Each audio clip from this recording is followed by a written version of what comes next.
भगवान श्री कृष्ण से श्रुतियों ने गांधर्व विवाह किया। 8 प्रकार के विवाह हैं मनुस्मृति में, उसमें गांधर्व विवाह श्रुतियों ने किया भगवान श्री कृष्ण से।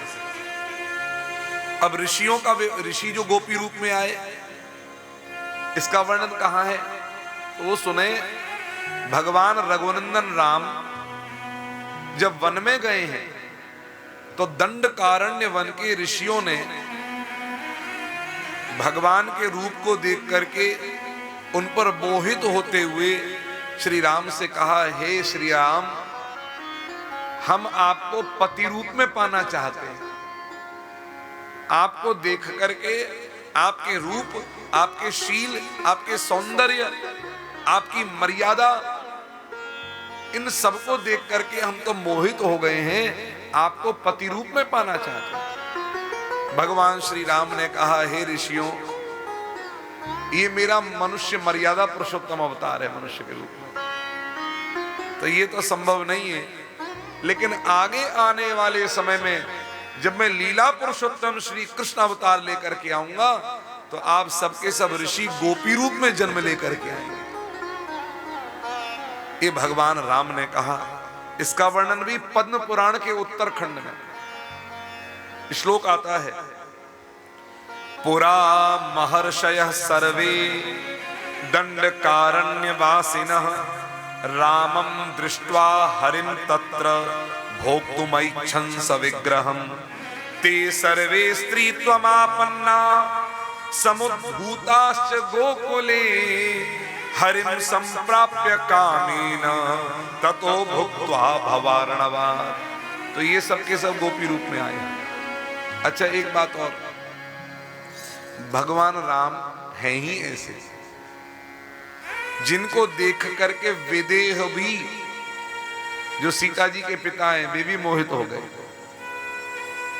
औरों की कौन कहे, दुष्ट हृदय, कठोर हृदय, खरदूषण भी, जिनको सूर्पणखा लेकर आई है, राम जी को देखकर वे भी मोहित हो गए।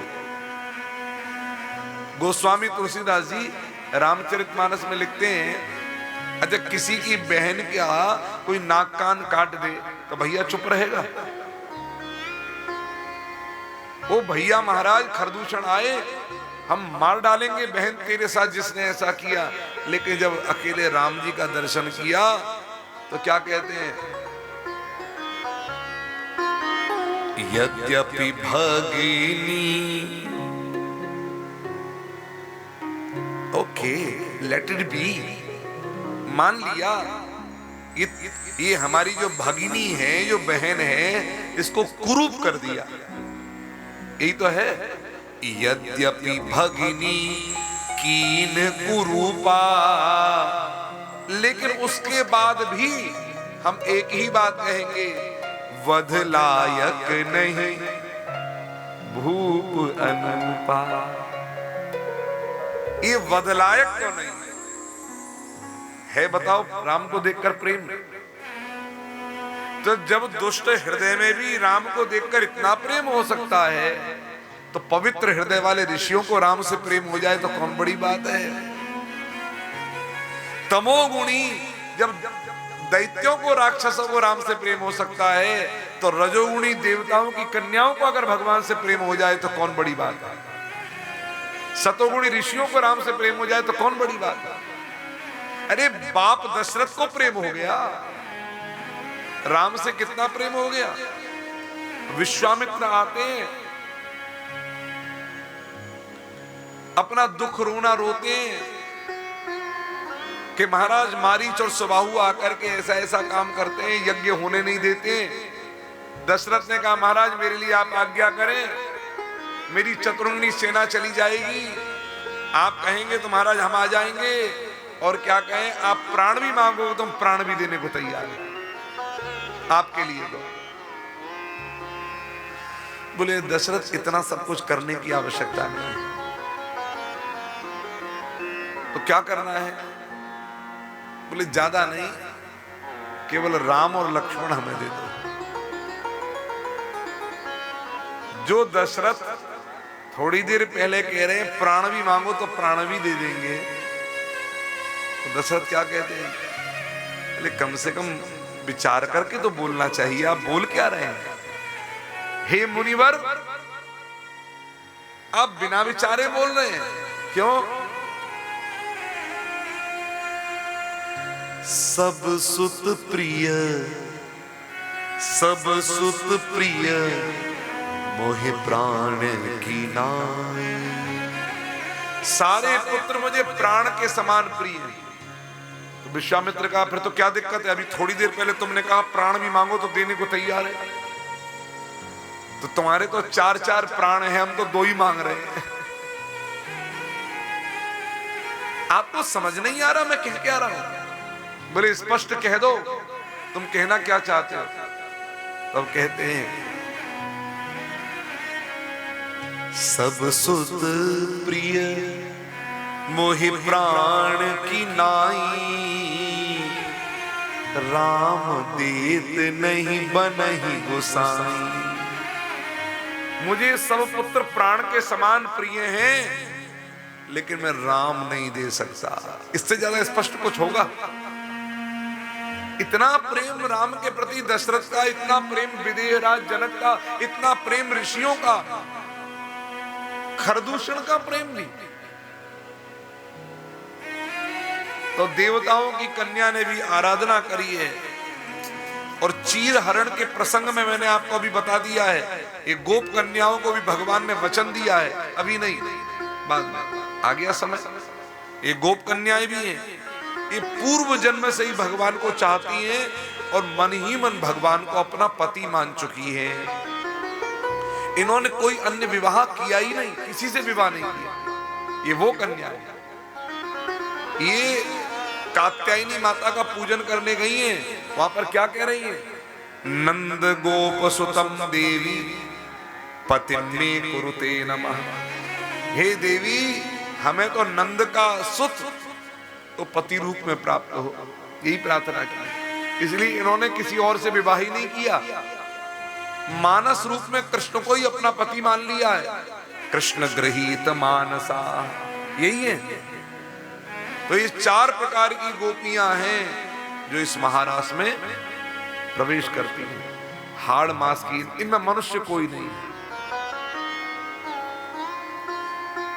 इसलिए श्री सुखदेव जी आरंभ भी करते हैं तो कहते हैं भगवान पिता रात्रि शरदोत्फुल्ल मल्लिका वीक्षरन्तुम मनश्चक्रे योग मायामुपाश्रितः।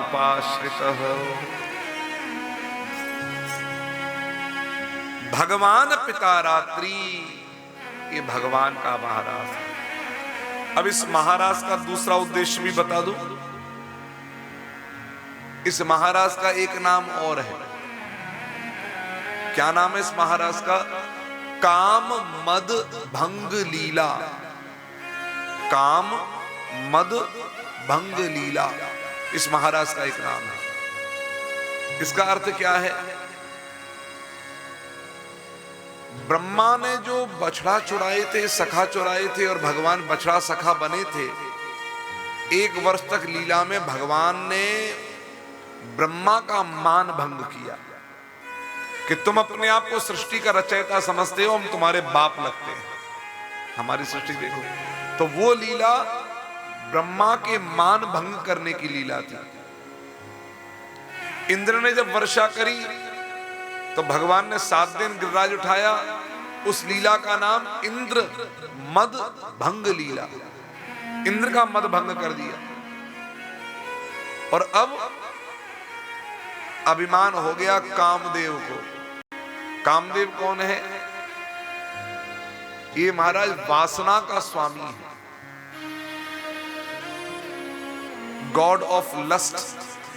वासना, वासना का भगवान है कामदेव। बिना काम के संसार में वंश नहीं बढ़ सकता, गृहस्थ नहीं हो सकता। और कामदेव ने सबको पराजित किया है, इसका अभिमान कामदेव को है कि मुझसे लड़ने वाला कोई नहीं। देवर्षि नारद, इनके मन में भी ब्याह की लालसा पैदा कर दी थी इसी कामदेव ने। तो बनना चाहते थे, सुंदर बना दिया बंदर। कामदेव, यही कामदेव है जो शंकर के ऊपर अपना प्रभाव जमाते हैं तो मोहिनी के पीछे शंकर भागने लगते हैं। यही कामदेव है। तो कामदेव को अभिमान है कि मैंने ब्रह्मा को जीता, शंकर को जीता। राम को देखो, पत्नी के लिए रो रहे हैं, हे खगमृग हे मधुकर श्रेणी। राम की भी स्थिति क्या कर डाली, पत्नी के विरह में एक काम का प्रभाव।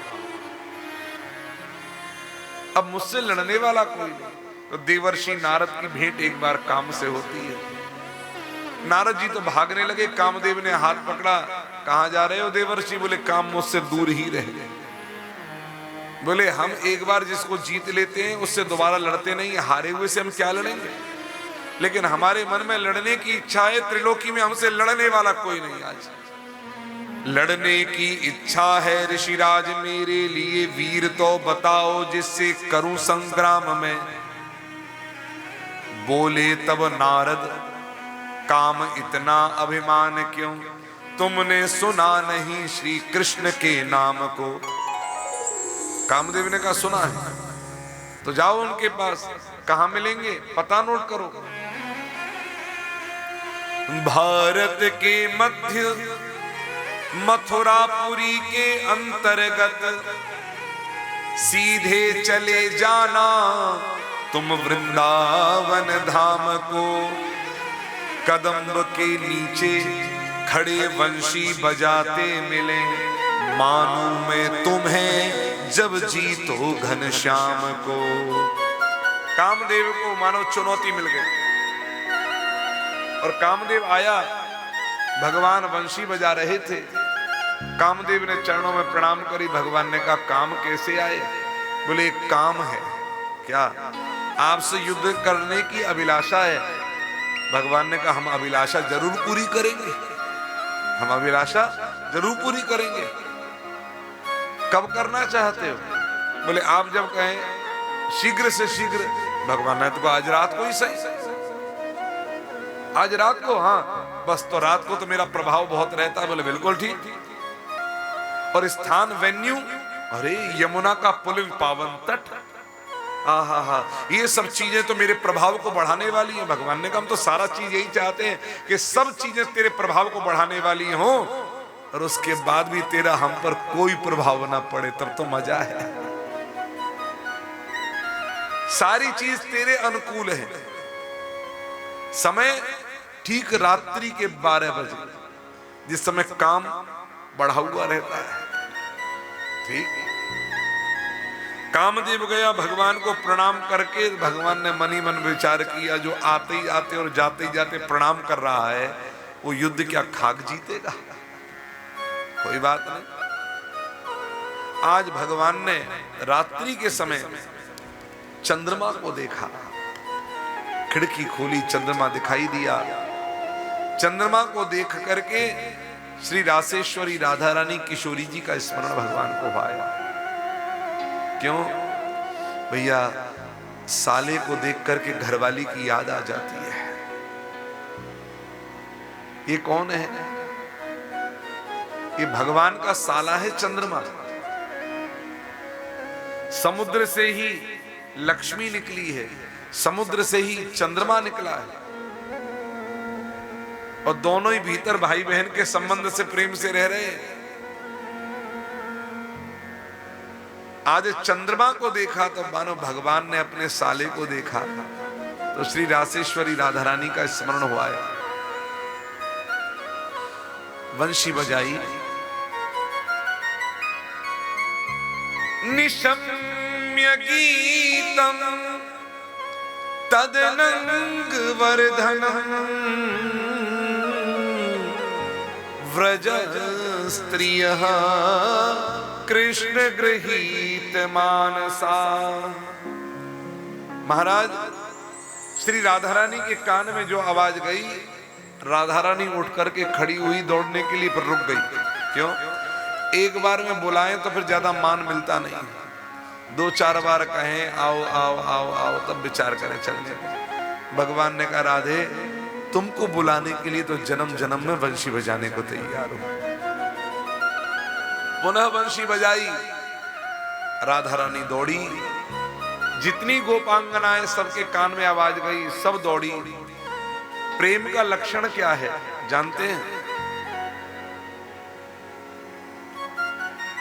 प्रेम का लक्षण है जब प्रियतम आपको बुलावे, प्रियतम आपको बुलावे और आप कोई काम कर रहे हो, तो एक बात याद रखो, प्रायः घरों में रहता है, बुलाया, आवाज लगाई, अरे वर्षा।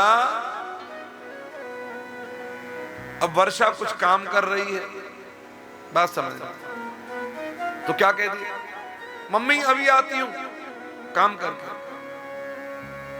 तो ये प्रेम पक्का नहीं है। प्रेम कैसे कहते हैं? एक आवाज सुने और कुछ भी काम कर रहे हो, एक आवाज सुनते ही भागे चले जाएं,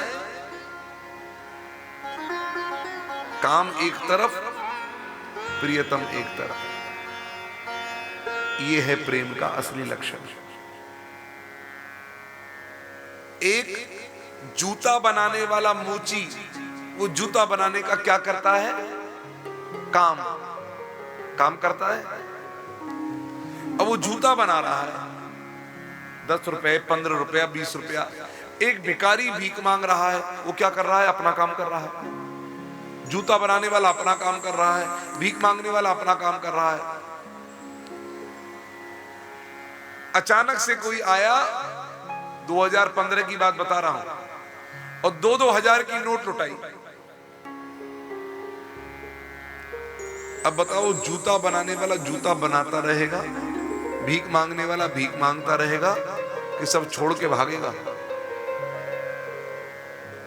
जैसे एक भिखारी धन के प्रति आसक्त होकर के अपने सब काम और अपने धाम, अपने स्थान को छोड़ करके और उसके पीछे भागता है जिसके प्रति उसका प्रेम है, ऐसे ही सारे संसार को छोड़ करके जो कृष्ण के पीछे भागती है, वो सच्ची में गोपिका प्रेम स्वरूपा है।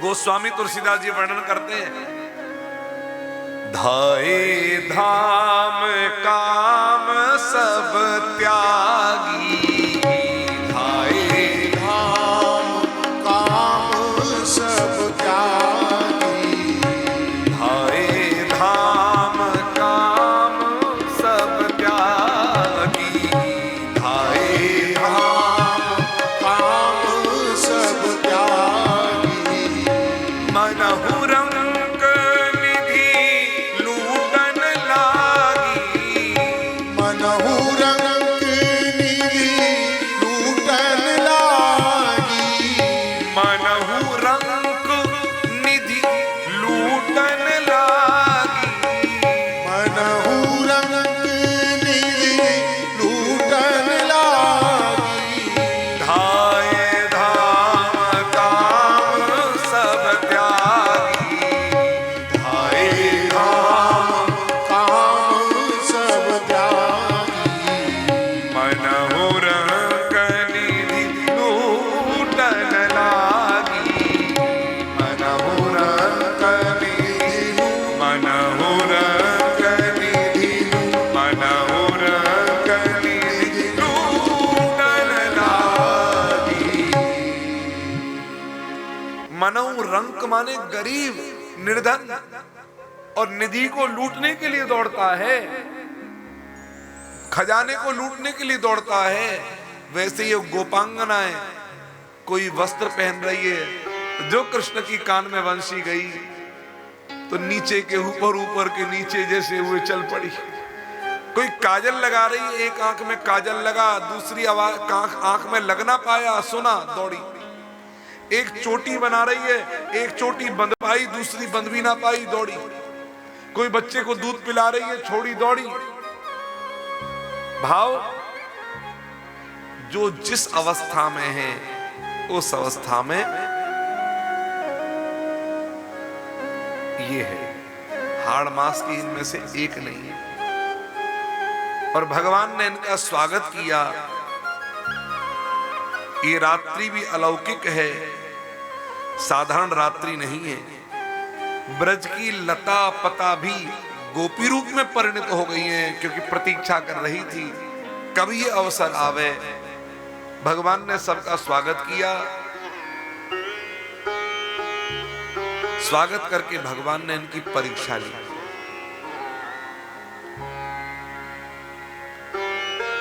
भगवान ने कहा, स्वागतम वो महाभागा प्रियम किम करवाणी वह। हे महाभागाओं, आपका स्वागत है। बताओ मैं आपका कौन प्रिय कार्य करूं जिससे आप प्रसन्न हो जाओ। आपका आगमन कैसे हुआ? ये तो ऐसी बात हो गई कि हमारे गुलशन जी कथा कर्मा में, और कथा के बाद वो भंडारा हो और निमंत्रण दें चला चला कर, आओ जी हमारे यहाँ कथा का भंडारा भी है, आना आना आना। और जैसे ही भंडारे वाले दिन सभा में तो बोले, बताइए कैसे आपका आगमन हुआ?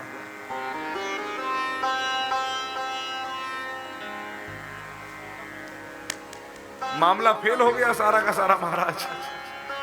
आने वाला भी हतप्रभ हो जाएगा। अब भगवान इनसे कह रहे हैं, बुलाया भी भगवान ने, अब बोलते हैं आपका आगमन कैसे हुआ, बताइए मैं आपकी क्या सहायता कर सकता हूं। इस घनघोर रात में आप यहां पर अकेले किसी परपुरुष के पास आई हैं, ये तो ठीक नहीं है। जाओ पति की सेवा करो, सास ससुर की सेवा करो। भगवान ने ज्ञानोपदेश मार दिया, मामला गड़बड़ा गया। क्यों?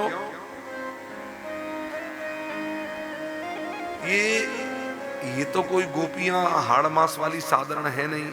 इनको लौकिक उपदेश करने का मतलब क्या था? अलौकिक आई है ये, इनको लौकिक उपदेश।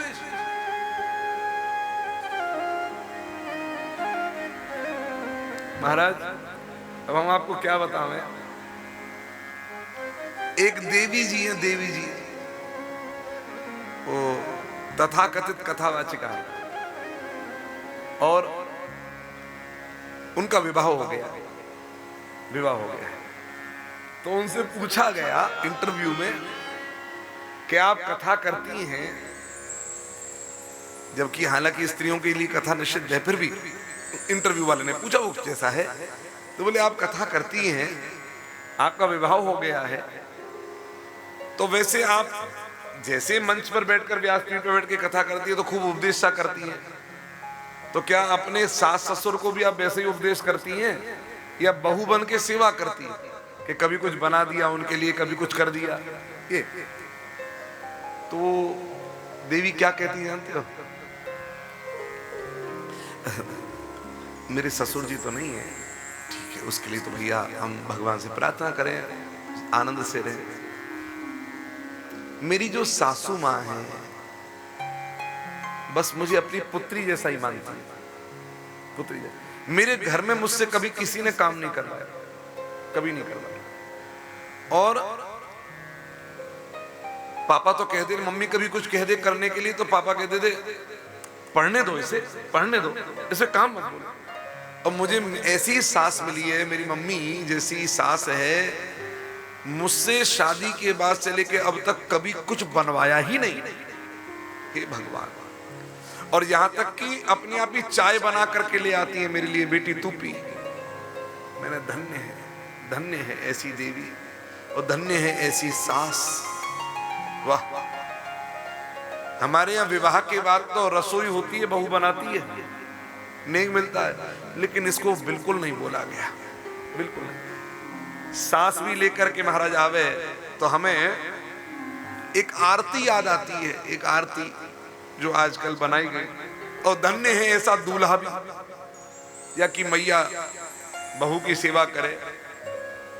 तो एक जगह टेप रिकॉर्ड में चला, जय पत्नी रानी, आहा जय पत्नी रानी, आप पलंग पर बैठी, आप पलंग पर बैठी, सास भरे पानी, जय जय पत्नी रानी।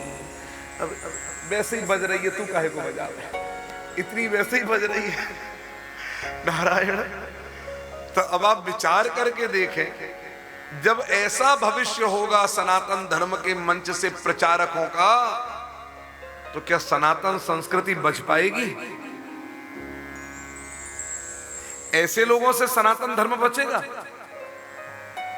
धन्य है, धन्य है ऐसी सास, धन्य है ऐसी सास की बहू, और धन्य है ऐसी बहू का पति। जय हो, जय हो। महाराज, संस्कृति डुबाने में कोई कसर नहीं छोड़ रहे। और एक तथाकथित देवी कथावाचिका बनती है, मोटिवेशनल स्पीकर, वो तो कहती है कि महाराज मैं तो कहती हूं कि लड़की ही क्यों शादी होकर के घर जाए दूसरे के। तो पूछा कि क्या करे? बोले लड़का भी अपना घर छोड़े दूसरे घर में रहे, फिर लड़की भी उस घर में जाकर के रहे, फिर दोनों मिलकर के दोनों के माता पिता का ध्यान रखें, तभी तो होगी इक्वलिटी। बाहरी इक्वलिटी।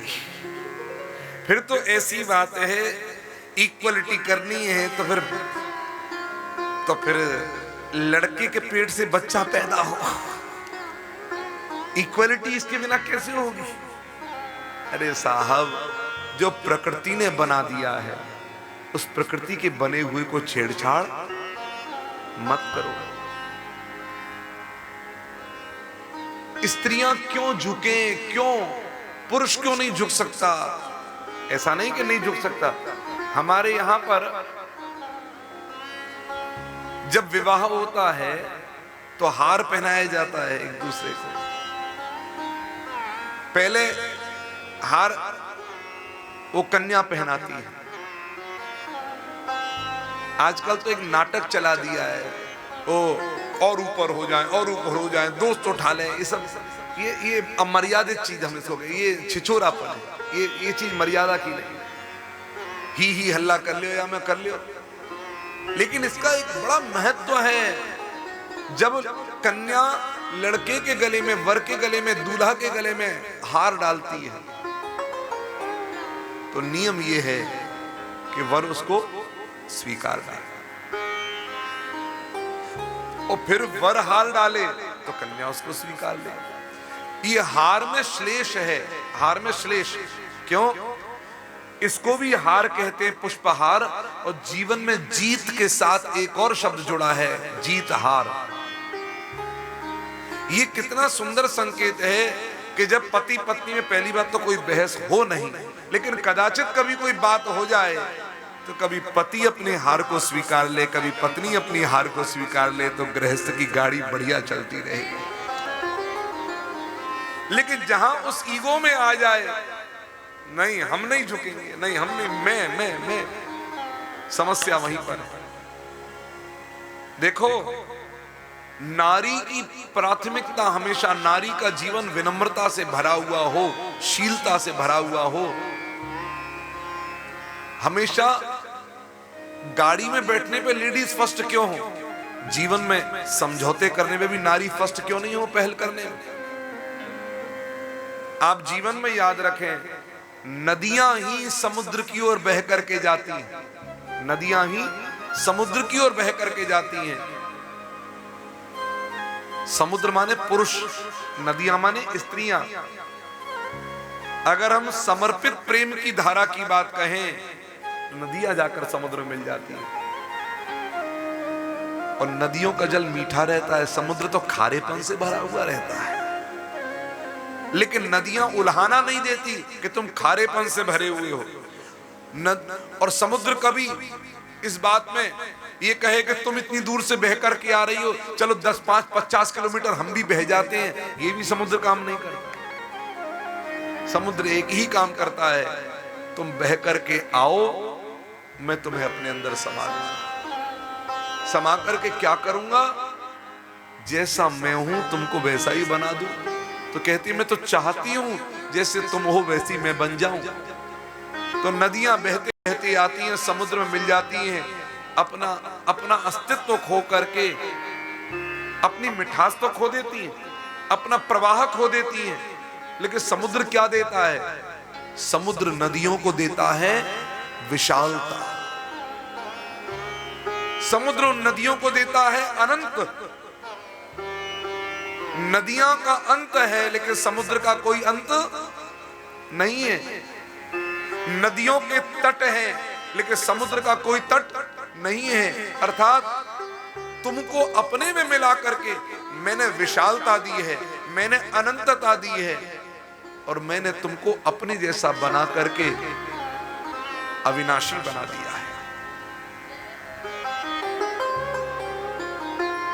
ये सूत्र है और यही हम अपने जीवन में समझने लग जाएं तो जीवन का कल्याण हो जाएगा।